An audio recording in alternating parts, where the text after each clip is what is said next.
ലോക്സഭാ തെരഞ്ഞെടുപ്പിന് പിന്നാലെ സംസ്ഥാനത്ത് 3 ഉപതെരഞ്ഞെടുപ്പ് നടക്കും. പാലക്കാട്ടെയും ചേലക്കരയിലെയും എംഎൽഎമാർ ലോക്സഭാ തെരഞ്ഞെടുപ്പിൽ വിജയിച്ചതോടെയാണ് ഉപതെരഞ്ഞെടുപ്പ്.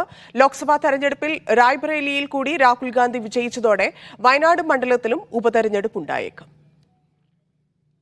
ഉപതെരഞ്ഞെടുപ്പ് നടക്കുന്നതിൽ പാലക്കാട് മണ്ഡലമാകും ഏറ്റവും ശ്രദ്ധേയം.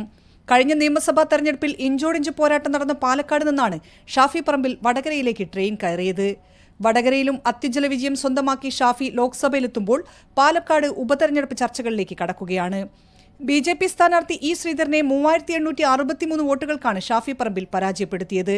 ഉപതെരഞ്ഞെടുപ്പിലൂടെ മണ്ഡലം പിടിച്ചെടുക്കാൻ കഴിയുമെന്ന പ്രതീക്ഷയിൽ BJP കണക്കുകൂട്ടലുകൾ തുടങ്ങിക്കഴിഞ്ഞു. മുൻ MLA VT Balram, youth Congress സംസ്ഥാന അധ്യക്ഷൻ രാഹുൽ മാങ്കൂട്ടത്തിൽ എന്നിവരെയാകും കോൺഗ്രസ് പരിഗണിക്കുക. ചേലക്കരയിൽ നിന്ന് വിജയിച്ച മന്ത്രിയായ K രാധാകൃഷ്ണൻ ആലത്തൂരിൽ നിന്ന് ലോക്സഭയിലെത്തുകയാണ്. രാധാകൃഷ്ണൻ രാജിവെക്കുന്ന ചേലക്കരയിൽ ഉപതെരഞ്ഞെടുപ്പിൽ സ്ഥാനാർത്ഥി ചർച്ചകളും സജീവമായി.